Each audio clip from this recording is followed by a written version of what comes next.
Hello, guys, and welcome to the next episode of my podcast, Deep Talks. Today with Sha-En. Hi, Sha-En. Hi, Peter. Thanks so much for having me.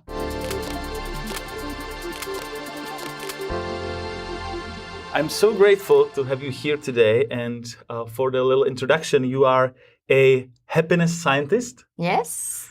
You have a background in positive psychology. You are studying in Penn University in the US, and your mission is to enhance well-being for all of us. And you are a top voice on LinkedIn, and I checked that we already had more than 100 common connections. So That's Singapore amazing. is so small. It sure is. Yeah. I mean, Yeah. and in the speaking world, we have connections globally as well, I'm sure. Yes, that's it. So let me start. So positive psychology. So what do you think? What is the main mission of positive psychology, and how all of us, how we can harness this mission? Yeah, I think, when you think about traditional psychology, most people think of going to a psychologist, sitting on a couch and pouring out all your troubles. And in that sense, it is problem focused. We are trying to find out what's wrong with people. And then if someone thinks it's wrong, let's fix it. And that's why we have therapy and interventions and all of that. And that's still useful for people who are struggling with severe mental health or really just need to solve their suffering in the moment. But that's also a small percentage, if you think about it, right, of human beings. In the grand scheme of things, maybe 9 to 12% of the world may be struggling with a severe mental health issue. And so that leaves 90% out of the world. And the question we are asking in positive psychology is what's right with them? What is it about them that allows them to thrive and flourish in the current spaces that they occupy? And so that's where the shift is. We want to investigate and use the research to understand what makes them thrive. And from there, if we gain the insights, then we can use that to share with everyone on how to lead a life that you want to live. Oh, that's great, because honestly speaking, positive psychology changed my life a lot. And I remember when I met Martin Seligman 8 years ago in person in Germany, and it was truly like a life-changing experience.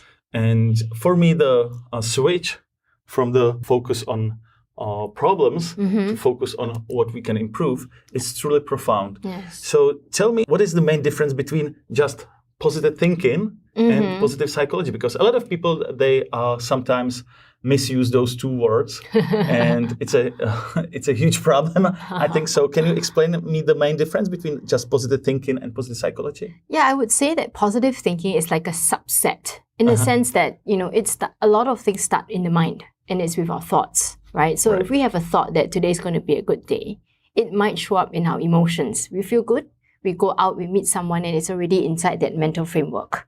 And so the thoughts are important, but I think the challenge is that most people just think that that's enough. Positive thought without action is not going to produce the outcomes that you hope for. And so a lot of positive psychology is focused on the interventions and the strategies that we do end up using that is supported by the research. So for example, I could think that I'm grateful today. I could think it. But if I don't do anything about it, it would benefit me, yes, because I thought about it, but will it generate into impacting other people as well on a sustainable basis? Right? So it might be that I take it one step further and I say, Peter, thank you so much for having me here today. Like, I'm so grateful that it was a sunny day because I managed to get here without getting drenched. Singapore is always beautiful weather. But a little fun fact.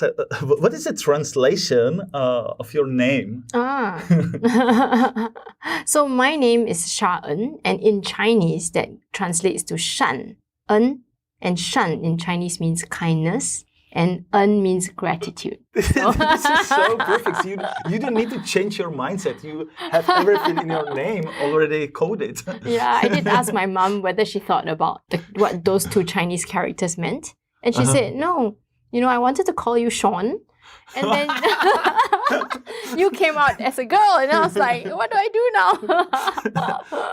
But it truly describes like the secret of long-term life satisfaction, right? Those two things. What more? I mean, looking out for people by being kind, of course, start with ourselves, and then, being grateful for the things that we have in life.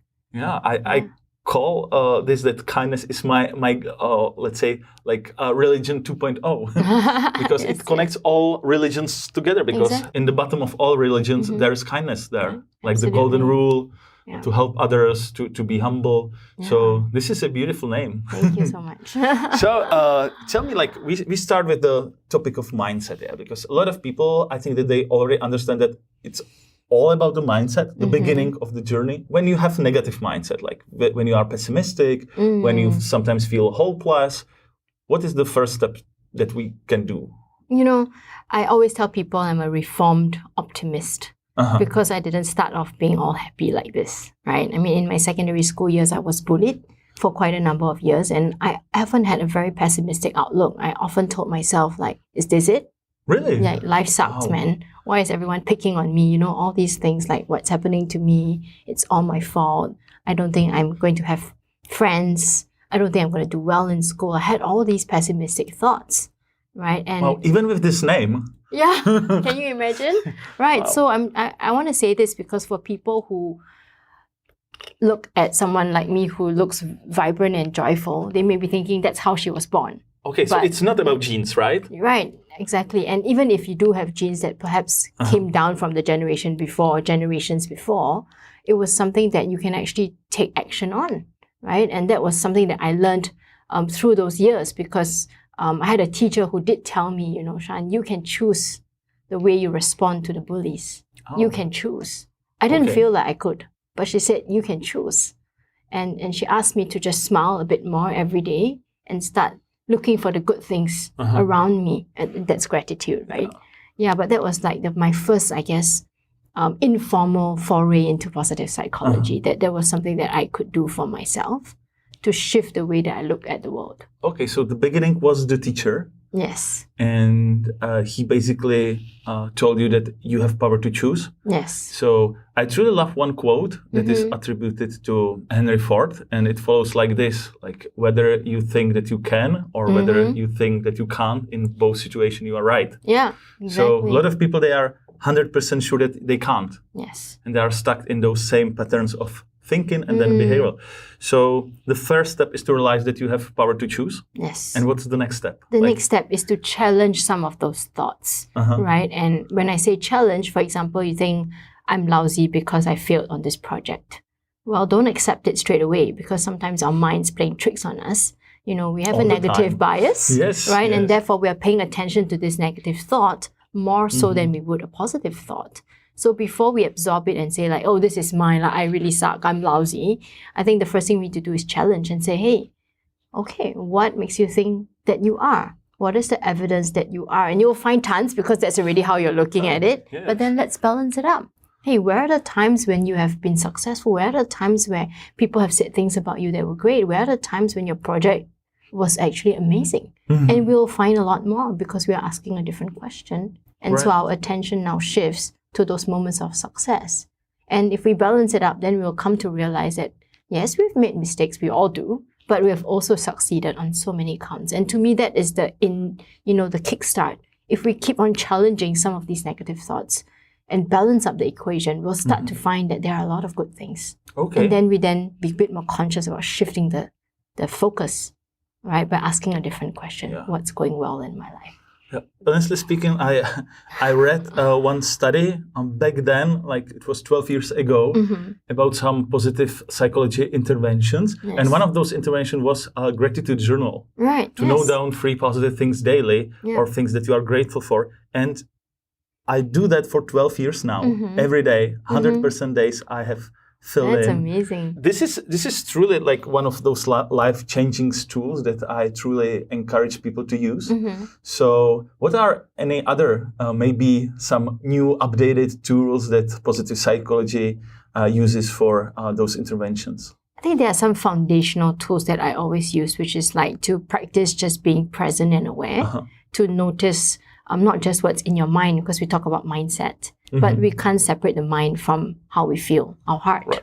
We can't separate it from how the body feels, the soma, right? And so recently what I've been particularly interested in is how these 3 connect.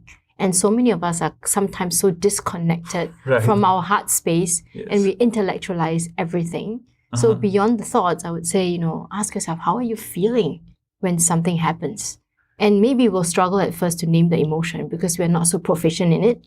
And maybe I'm generalizing, but in this part of the world in Asia, we're not really open with our emotions, whether expressing it, right? We feel it, but we don't express it a lot, or we swallow it up. But in right? Eastern or Central Europe, it's even worse. Oh, wow. Post-communist countries, they are unable to express emotions, Right, yes. and they are very pessimistic. So we truly need some of those interventions too. Yeah. But here in Asia, like, you have the history of mindfulness meditation, like you have a lot of Buddhist temples. So why people are unable to know this? Because like it's from the East, those techniques. It's not a Western thing. Yes, and I got asked that question very early when I first graduated from Penn. Like, I was confronted by a workshop participant who asked me, have you become American now just because you studied overseas? Then it was like, why don't you quote Confucius? Why do you quote Martin Seligman? And I said that I think what the West has done is actually translate some of the teachings into very tangible steps. Right. And it's not that the Eastern practice don't work, they do. But they are often so fundamental. And sometimes when we read it, we think, I'm doing this. But actually, it's not. We aren't truly really going deep into it. Right. So if I tell somebody, just be present, they'll just be like, just looking at me like, so what do I do now? They have heard that like 100 times. So precisely. How to be in a present moment? Like, it's so difficult because mind is constantly mind wandering somewhere else. Yeah. And even for me, I know all those research on mindfulness meditation, and still it's so difficult to be in a present moment. Right. Exactly. With all those distractions, cell phones. Yeah. First, it's about noticing that there are three parts, right? The mind thoughts, the emotions, and then the body. And then when you do notice your mind wandering, let's not judge. Because we judge our mind wandering, like, you see, I'm distracted again, you see? And then that judgment takes you out of whatever, and then you go into this negative loop. So we don't judge. We say, I'm noticing that I'm distracted. Let me come back and pay attention. So it's a practice. And I started off maybe with 30 seconds, just staying quiet and noticing. And then slowly, like a muscle, if you practice it, you become better at becoming aware. And how does this link to well-being? I think the sooner we can notice some of these symptoms that happen in our body and all that, the more we can choose our response, because we are more aware now that somebody is saying something and my gut is already responding that I don't like it. Right? And I know that. Yeah, exactly. Yes. It's a very common experience, but many of us dismiss the gut and be like, no. Like, I have to be like that because I'm in the workplace. And granted, yes, sometimes you have to do that, but you need to then go back to that maybe when you have a bit more space and say, hey, what was that all about? Let me just be curious about it. And maybe you'll find that, hey, that person was crossing a value that you believe in, and you don't like that. And the more we know ourselves, the more we feel in control, right? And that's well-being, because we don't feel like we are a victim anymore. We are taking control of our thoughts and our emotions and our inner world. Yeah, and I saw that you have very big clients from the corporate world. So how this resonates with them? Because the average corporate culture is not about showing your emotions that much. So how it resonates with big corporations? I'm really grateful because many of these corporations that approach me have already been following me for a while on social media. And they said there's something different about what you do. And when I ask them what it is, they always say it's because you go where a lot of trainers don't dare to go. And that is to address the heart space, right? And that I actually talk about these things. Because most people would just give them a list of like 10 things to do to make yourself feel better. Yes. And then you're met with a wall because they'll all say, I've tried these 10 things before and it didn't work. Right, yeah. But I break it down to let them know, like, why didn't it work? And here's how it can work. And a lot of the time, it's when we get into the heart space where we create environment where we have permission to explore. And so I create this space. Safety, right? Yeah, I create a space and I share my own stories of my own challenges. I share my past experiences. And then I give them permission to be themselves. I give them permission to share their truth. And it doesn't come straight away, right? Because safety is not something you build up in 1 minute. But I spend a lot of time in the beginning of every talk that I give to prime them. I say, I'm not perfect. and we don't expect everyone to be. But I'm here to tell you that I'm also a human in progress. Right. But I just Everyone is. Right. Yeah. And I just happen to have gone to a great university and learned this research and continue to do so. And I want to share it with you. But I'm always happy to hear your perspective about what worked for you or what didn't. And let's work on it together. And so I think that's why my clients come back to me, that I'm not just the run-of-the-mill Google 10 ways to be happy. Nah, give it to you. Yeah. Usually very useless, right? Yeah. And usually like those articles are full of those pink glasses, like sometimes we refer this as toxic positivity. Yes, exactly. So what is the problem of being toxic positive? Like if you are just positive? Yeah, I mean, we are human. We go through struggle. If we only talk about the positive side of life, it means that we don't acknowledge, or in some cases, we even dismiss somebody's suffering. So, for example, I went to this workplace and was giving a talk, and the leader asked, Sha-En, how do I respond to a staff member whose pet passed away? Wow, very tough And I was one. like, you could be toxically positive and be like, well, there's always another pet to get. And sometimes people feel anxious and they don't know what to say. They say, well, it's okay, there are thousands of dogs out there. But that would be an awful, uncaring response. Lacking empathy, right? Right, exactly. And that's where I think positivity must be nuanced. We need to see the context that we're in, and we need to interface with the person that's in front of us. If the person is looking really sad, I think we need to meet them where they are. Yes. Right? And that is, wow, your pet must have meant a lot to you. I'm so sorry. Sometimes those deep negative emotions are so crucial because they basically give you a feedback that you need to change something. For example, if you are sad many days in a row, maybe you should think like, why? What is the reason? Not to put pink glasses and trying to overcome that with just a positive mindset, right? Yeah, exactly. Because that's one of the reasons why many of these negative emotions are viewed by people as being shameful and therefore not shared. Right. It's like, I shouldn't show this at work today because I need to always be on my best. Right. Right. And of course, I mean, there's always a line, you don't want people, I think people are worried about these big emotions because they're afraid that they'll go there and take over the entire meeting just trying to listen to your problems.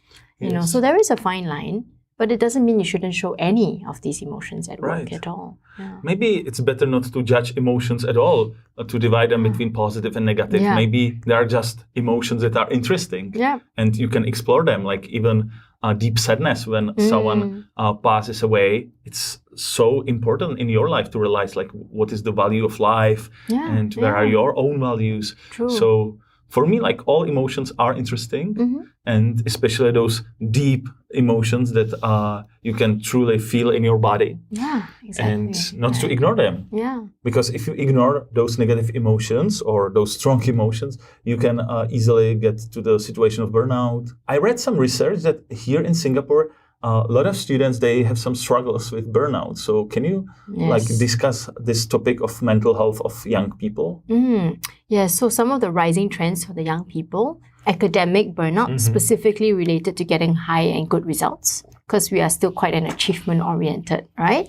And then the other one is, of course, anxiety. And again, tied to results, academic anxiety. But of course, on the rise are things like self-harming, cyber, climate anxiety, which the young people are feeling a lot more than the generations before, and then depression. So these are the three main challenges that our young people are facing. We have some new data from my country, and it's very alarming. Like 30 to 40% of young people, they have a mild or major depression. Oh my goodness. 30 to 30. It's like a huge throw a number, stone, right? 1 in 3. That's very high. Yeah. So what do you think? What we as a society can do to help those kids, because this is a huge problem, not just for recent days, but for the future. For sure, yeah. I mean, I always look at it as segments. So like as a parent, when you have a young person with you, judge less, listen more. Because it's so easy to judge from your vantage point, but you are not living their life and you have not been through the struggles that they've been through. You have been through your struggles, not to discount yours, but they're not the same. So for example, if I were to go to a young person and said, last time we didn't have all this Singapore river was very dirty and now it's clean. Like, they'll be like, that's not what I see. That's not my reality. Like your grandparent lived through that, and it's not relevant. And if it's not relevant, it doesn't click. Instead, we could be curious and compassionate as we ask them, hey, what are the struggles that you are facing in your world? And they'll probably say things like, I go on social media and everyone's life looks amazing. I'm studying so hard and people keep telling me to put in effort. I put in so much effort and I'm still getting shitty results. These are the real challenges. Right. And so we need to judge less and listen more as the adults in their life. I'm very grateful from attitude of my parents because when I was 16, I told them that I want to buy an electric guitar and I want to play in a punk band. And my father, back then, he was a professor. Back then, he was a president of local university. And I was playing in a punk band. And they were zero judgmental. Sometimes they even visited our concerts. Wow, that's amazing. And I was 16 years old, and it was truly one of the best periods of my life. So even though they were, my father was a very high achiever, but they left me follow my own dreams. That's amazing. So, here, and I was at a parenting talk recently and was talking about strengths. So the other thing that we can do, I think, is to focus on the strengths of the young people. Right. There's so much misconception that they're strawberries because they bruise easily. Right. But you look at what they're going through. Are they really bruising easily, or it's just, there's just a lot that they are experiencing, I truly hate the definition of those snowflakes. It's all these very derogatory terms. Yes. The world outside is too really tough. It is. Like now with AI, with those all algorithms that are shaping our lives. So you don't even know what's real sometimes. Right. And they are inheriting a world that they did not create. So you can imagine they're thinking to themselves, 50 years from now, I'm going to be in my 70s and the world looks like it's crashing down now. Like, how the hell am I going to get there? It's all that. And everything is changing quicker and quicker. So it's like a roller coaster. Correct. And for young people who are just graduating, inflation is at all-time highs. So financial anxiety is another big one that I'm seeing in those who are, graduating. So the first part was how to be a better parent. But what is your main advice to those kids? For the kids? For the kids, yes. I would say talk to somebody if you're experiencing something. Because the typical logical way is to hide everything and keep it inside because you may think, I don't want to bother anyone. Everyone around me seems to be going through the same thing, so there's no point in talking about it. But so I think talk to someone about it, someone that you trust. At least you need to get it out of your system and not, everything inside thinking, I've got to manage this all by myself. You're not alone, right? And of course that means, and I always have this phrase about safety, the courage to speak up must be met with safety. So we can encourage them to speak up, but besides the parents, like the teachers or the institutions that surround them, the environment must also be able to receive this speaking up. Right? Otherwise, it's just going to be like hitting a wall. And then they'll get jaded and cynical. Right? Yeah, and stay connected with people because we all know that connection is such a life-giving force. Right? Yeah. I read on your LinkedIn that one of your clients is TikTok. Yes. So do they realize that they have a huge influence on mental health of those kids? I mean, I can't comment for the entire organization. And I worked with a small team at the time. But I think they're trying to do something about it. It's so important. But sometimes it goes out of their hands so quick because people, someone puts something out and within seconds it's viral. That's it. Yeah. And they do have a team, I think, on trust and safety that's trying to manage. But they are also human beings behind the team, right? So maybe AI can play a role, I'm sure, right? Technology. Nowadays, it's not just TikTok. It's all those social media platforms are similar. Like Facebook has and Instagram has Reels. YouTube has Shorts. So it's just the copy of TikTok. And it's proliferation. That is the challenge as well. It's everywhere. It's everywhere. Everything. And it's highly addictive.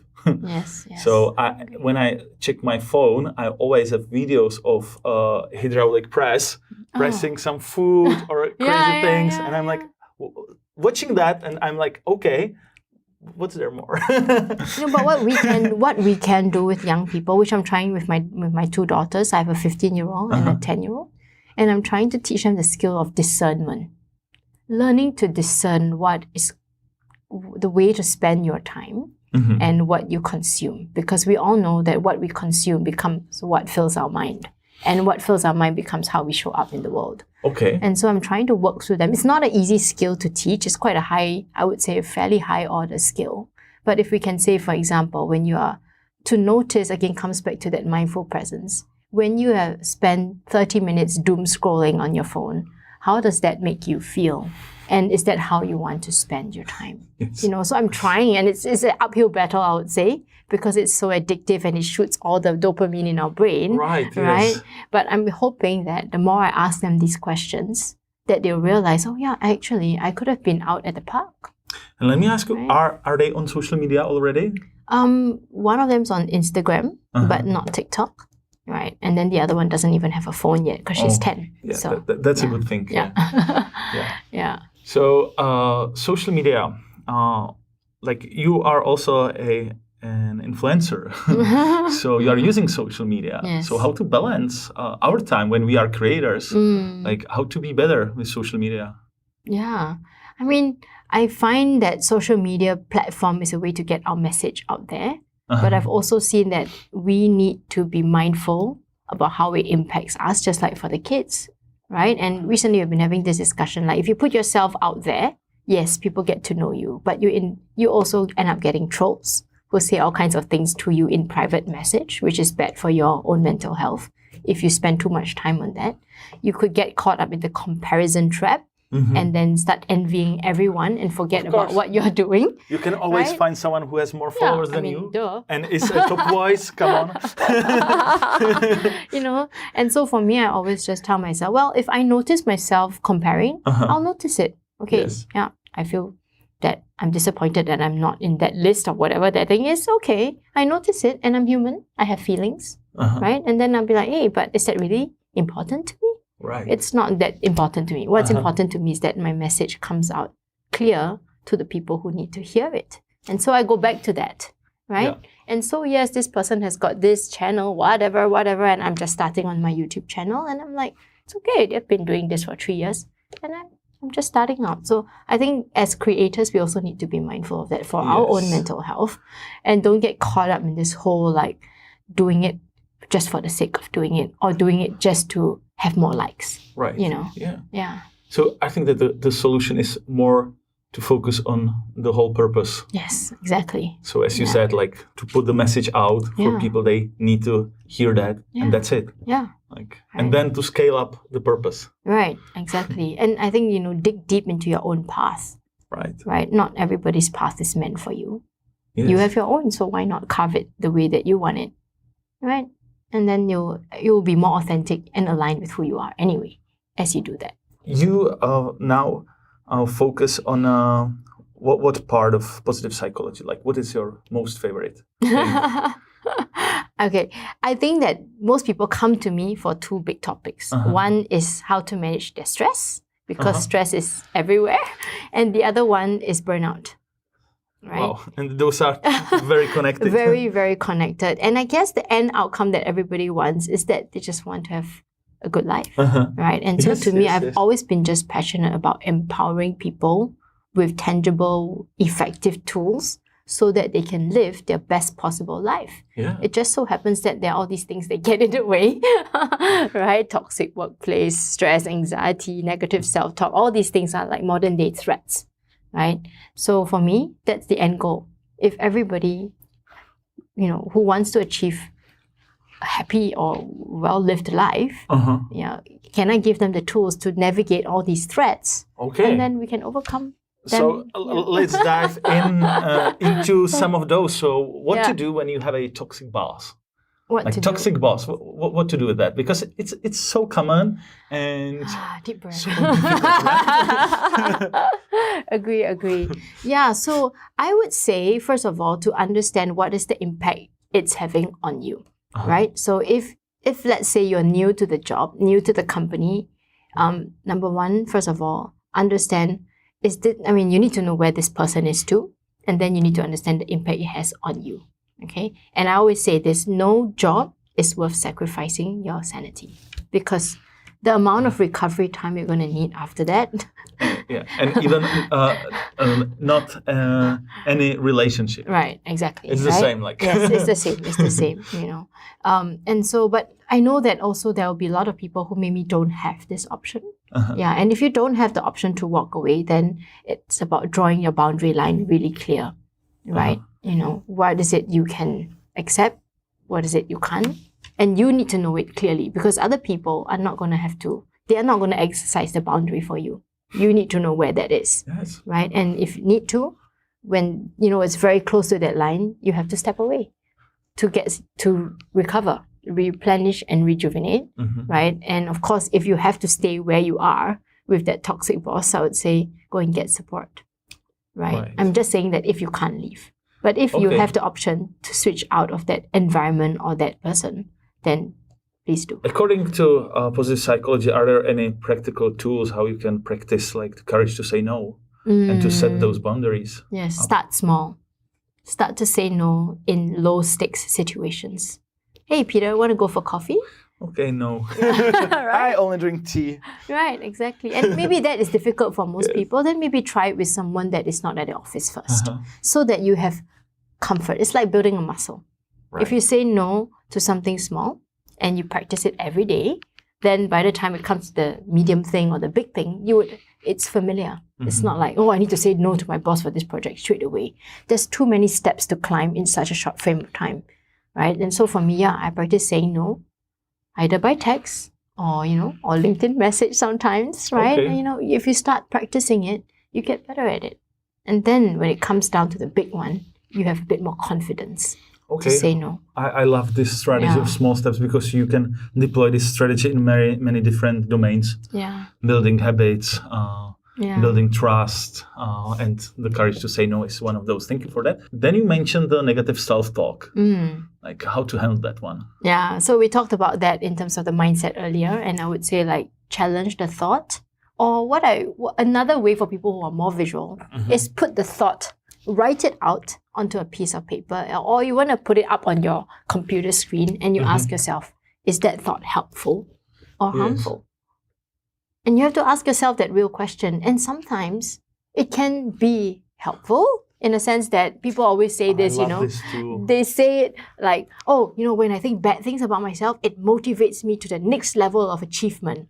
Okay, I mean, if that's helping you in some way, fine. But just be aware that it is helping you in that particular way rather than succumbing to it, right? Wow. So it's more about being in control rather than saying, I don't want that thought, I'm going to push that thought, This is so amazing. I never heard about this tool. So you just put the idea or the thought on a paper and ask yourself, helpful or harmful? Yeah. And you have a choice because we can choose our response. Yeah. And some of our thoughts are actually helping us, even though they are harmful, because we have decided that we want that push. Right. So it's not that easy, right? Right, yeah, so exactly. Sometimes it's very complex. Yes, exactly. So like back to the toxic boss, you have a thought, I should just quit now and then. But then if we put it on paper and we ask ourselves, is it helpful or harmful? Both. Right? It's both, right? So, but you get to choose in this moment, how do I want to respond to this situation that I'm in? If I choose to go with, it's helpful because if I respond in this way, it's going to help me, whatever. And we all make all these reasons, right? Right. Yeah, but it's also harming me because at the end of the day, I'm so shacked out and I doubt myself. So we have to choose, is the impact greater on the harm side or is the impact greater on the helpful side? And at least we have that point of awareness. Right. Right? Yeah. The awareness is the first step, right? Yeah, so tell me, like, the burnout. Burnout is a very common word. Yeah. But can you define burnout from the scientific perspective? And what is the real definition according to science? Yeah, I mean, it is characterized by three main things. One is exhaustion. So you know how people say, I'm so tired, it's like become everywhere, that we have, pay attention to it. But when we talk about exhaustion, we're talking about not just physical exhaustion, we're also talking about mental and emotional exhaustion. So for example, you think of, I want to do this idea. And then like 2 minutes later, you're like, man, I don't think I can do that. So that's like a sign of mental exhaustion. It's not that you don't have ideas anymore, but it's like the thought of trying to do it. It's like, Completely squeezed. Yeah, exactly. So you are exhausted. Okay, so like the candle is snuffed out. Like you can't. And then the other one is inefficacy, meaning that you feel like you can't do the things as well as you used to, as effectively as you used to, right? Maybe you're taking longer to do your to-do list. Like you don't seem to be making any movement in that email that you're supposed to write. 30 And minutes. it's not a typical procrastination. Yeah, it's not, right? And then the last one is what we call cynicism. You start to feel that whatever you do doesn't matter. Like, what's the point? Okay. Yeah, so getting to that hopeless, almost. Yeah, it sounds like learn hopelessness, yes, right? Exactly. And so when these three collide, we say it's burnout. These three, right? So exhaustion, cynicism, inefficacy. Okay. Yeah. So, and what is the first aid? How do we? Yeah. So, I mean, first, we always go back to awareness. We observe how we are experiencing this, because most people, I like this metaphor. It's like the frog is in water and it feels very happy because it's a natural place for the frog to be. But then without realizing it, actually the water is getting warmer and warmer and warmer, and slowly the frog is cooked without realizing it. And burnout can be very insidious that way. So that first step of observing is actually really important. Yes. We need to know how we are experiencing it, right? And then the next part is that we can be a bit more intentional about where we are spending our time on the things that we're doing. How is it impacting us? What's draining us? What's bringing us joy, right? And that's where we can be intentional about taking action. But then we also need to conserve, just like a battery. If it has only 2% left, you're probably not going to watch that YouTube video. Right. You'll leave it to send a really important message to someone that you need to. So again, that thing about boundaries, that thing about saying no, we got to think of ourselves that way as well, that we are conserving this energy for ourselves to do the things that we truly want to do instead of spreading ourselves so thin, right? And then replenish. Take time to rest. Right. Everyone's just like on this treadmill that's never ending. And if you don't replenish, then where are you going to get all that energy to manage the exhaustion? Right? Yeah. I also love the allegory with the battery. Right. And I heard a beautiful story that sometimes like you have broken battery and you're trying to recharge it. And it simply doesn't work because the battery is already broken. So sometimes you need to buy a new battery. And what it means is to have a long vacation or to have a few weeks off to completely restart everything. Because if you are trying to change things, but you are in the process, so it's very difficult to do a major step and to do a major change in your life. But sometimes you need a long time to relax. You do. So that's why I go every year for 1 month long trip to Japan. I do nothing your there. favorite. No. And this is a definition of my freedom. Like I am an entrepreneur since I was 19, but the real definition of my freedom is not to be like let's say a slave in your own company, because all entrepreneurs are like that. Like they are working very hard, sometimes 12 hours, 14 hours a day, and they can't leave. And that's not a freedom. For me, the definition of freedom is 1 month in Japan every year. Nice. I take almost 2 months off per year. Every half a year, I take a month off.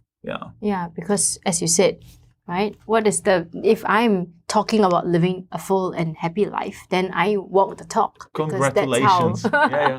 We are those happy ones. Yes.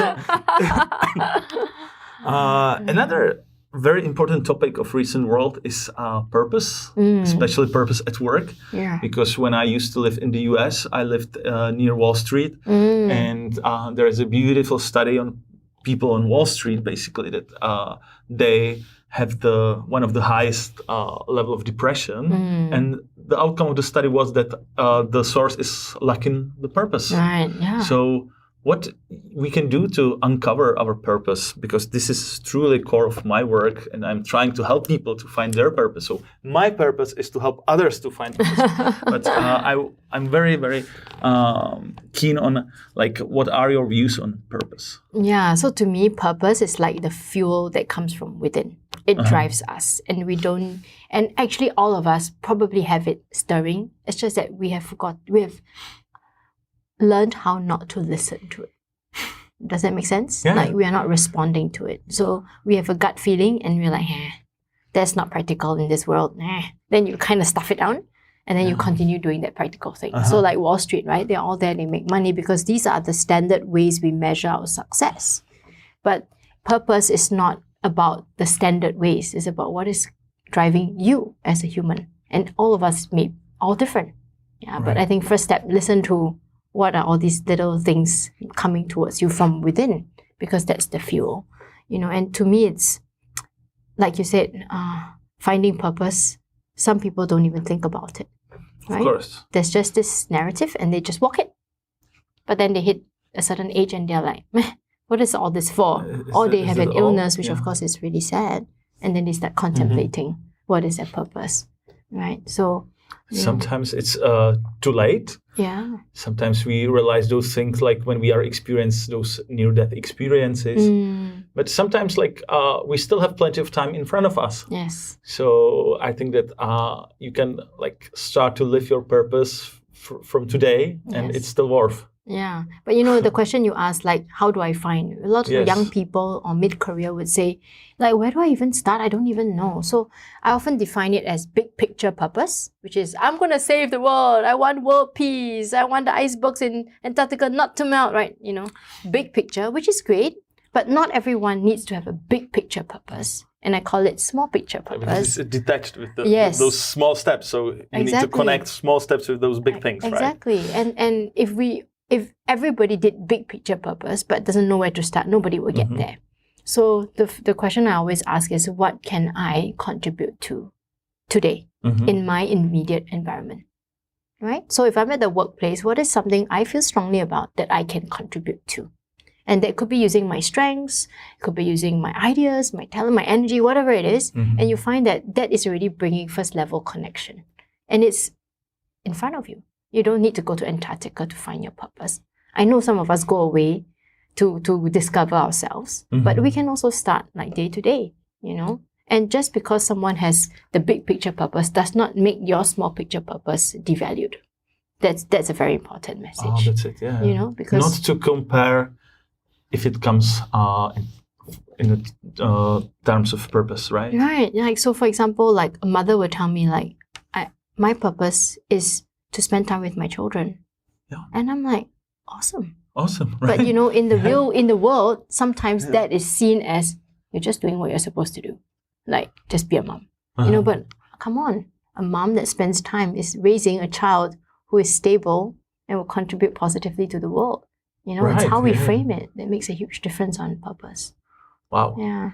So when it comes to purpose, how you think about your own purpose? This is my favorite question of this podcast because it's called Deep Talks. Yeah. So I want to ask you about your purpose. Yeah, I came into positive psychology because I watched a video about the program at UPenn, and then I just started crying. I didn't have any explanation why, but I just thought, it's touching me. I feel touched by this. And so I allowed myself to explore it. What is this thing called positive psychology? Where can I learn more about it? And that's how I ended up at UPenn, right? Because I said, oh, wow, I feel it from inside.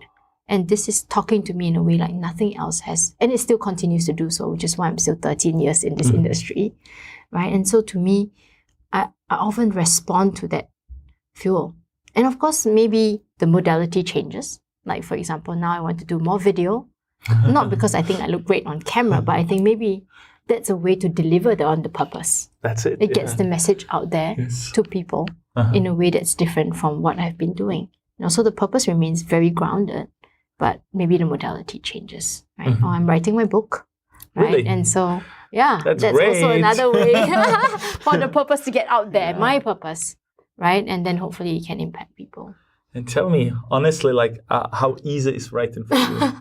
It's not easy at all. It's I think, and you talk about deep talks, it's making me go back in time to parts of my life that I have forgotten or not wanted to access.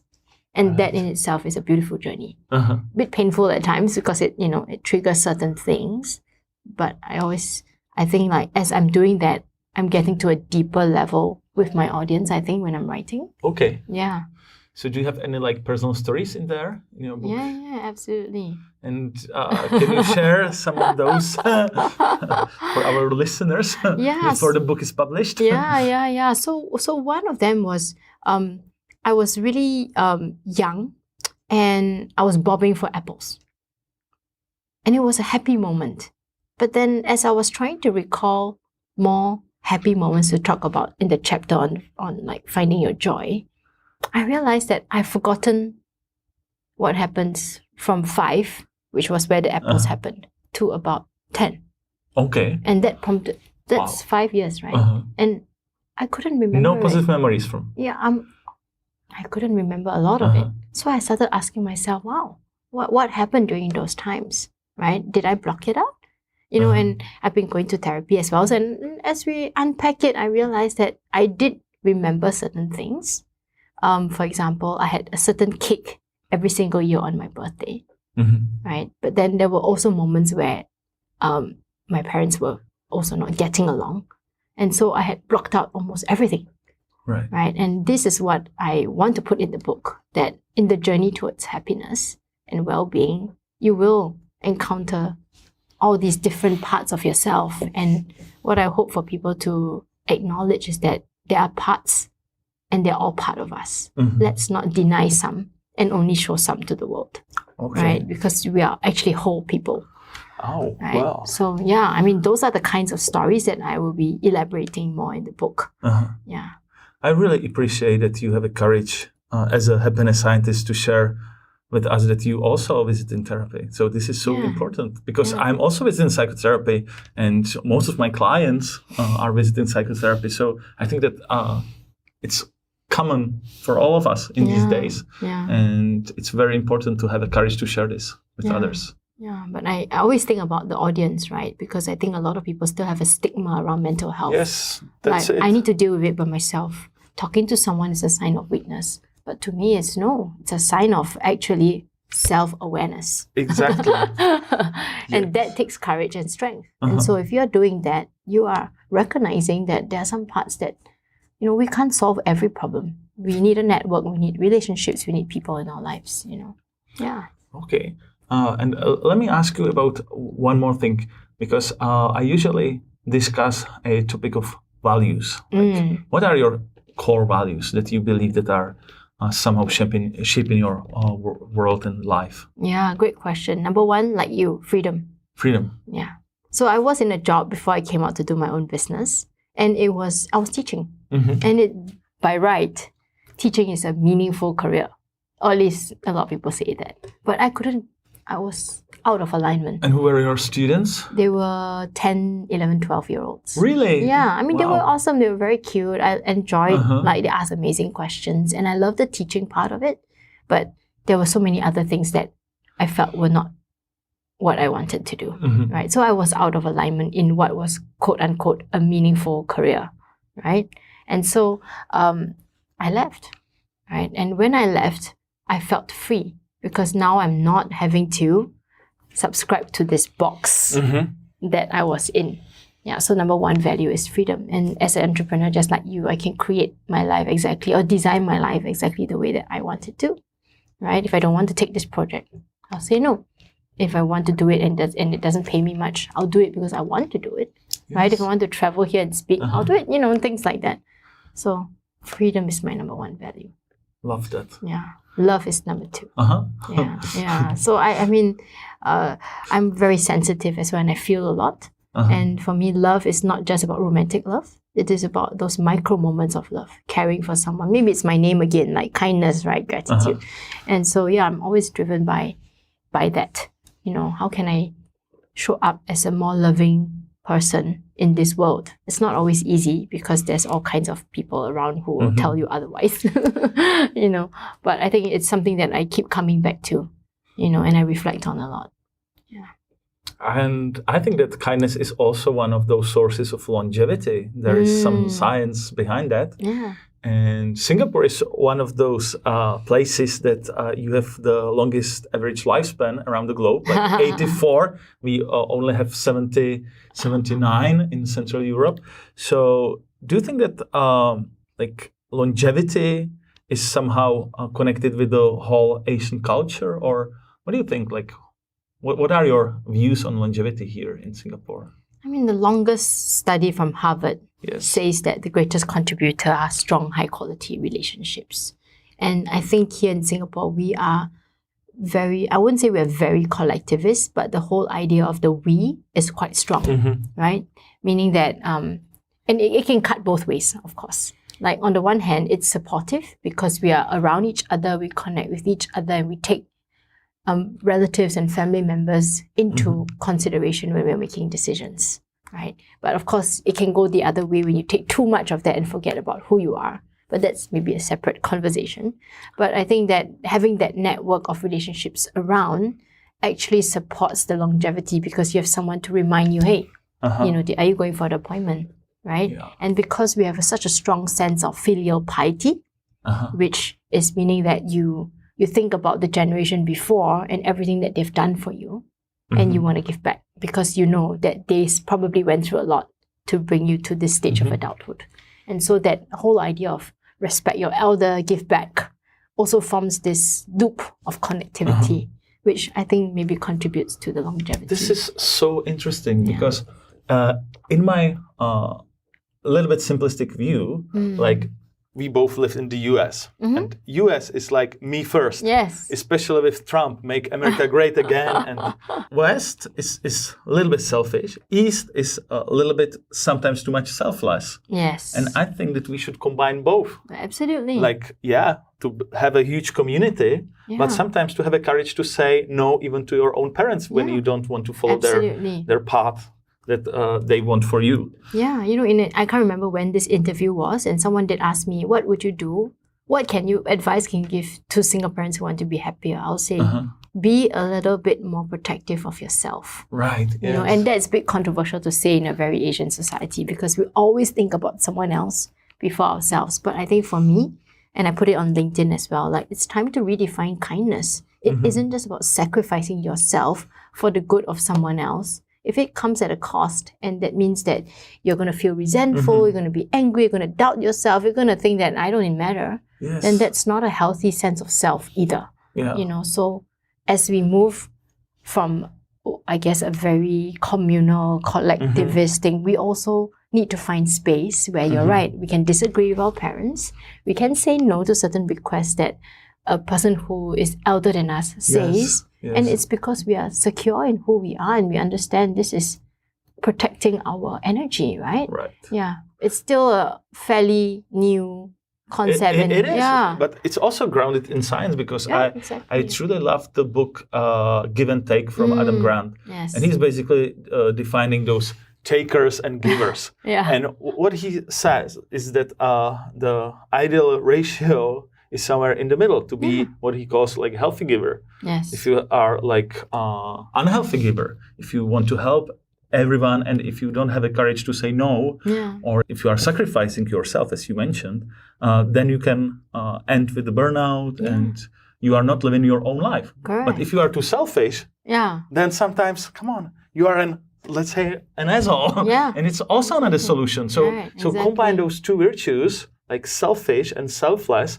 and combine them together. It's somehow for me the solution of long life satisfaction. Yeah. And I struggled with it a lot in the past 2 years because my dad's been not well. And that brought up a lot of all this like, oh, I need to be there for him. But then I'm also trying to grow my business. And I'm like, does it mean I don't live my life? Am I supposed to be devoted to his care all the time? And the Asian part of me, or like that, that guilt part of me was saying, no, you need to be there with him all the time. You need to take him to all his appointments and he's suffering and he's done so much for you, that guilt-tripping so-called feeling. But at the same time, like, hey, but I've worked pretty damn hard to build a business that I love and a life that I want. And so where do I find this balance? So I had all this turmoil in my head. I talked to a lot of people about it. And the conclusion I came to was, I've got to know that there are times in the course of the life where I need to attend to my dad or whoever is aging because it's important. And there are times when I need to be out there, be free to grow what I love. Yes. And that's my business. And so, when I do that without guilt, either way. Because if you carry guilt from both ways, then you might as well just not do it.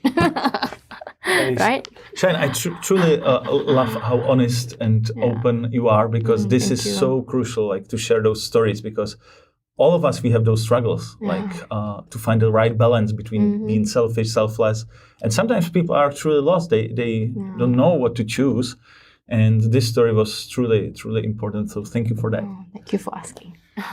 So let me a little bit sum up the whole session, the whole interview for our listeners. So can you somehow give them like the 2 or 3 top advices for better mental health, for greater life satisfaction? What are like top 3 advices from you to sum up the whole conversation? Okay, 1 is to practice being really present so that you can cultivate your awareness. And with awareness, you have more freedom to choose the way you want to respond or to live. Right? Perfect. So that is, to me, it is a skill in progress for me. Right? It requires, space and then all of that. Second is to look around and appreciate what you already have. I think we don't do that often enough. And it seems so simple, but I'm all for simplicity is fundamental to our well-being. We sometimes overcomplicate things. Like we need this new gadget, this new app. I mean, okay, they're all well and good. But if we would just wake up every morning and ask ourselves, what is something that's going well in my life today? I woke up. I have hair. Simple. And I live. I just live. And someone pressed the lift door for me this morning, right? Simple things. And I think if we get into that practice, I love simplicity, we shift the way we look at the world, which shifts how we feel, which shifts how we show up, right? And to me, that's number 2. And the last one? And the last one is relationships matter.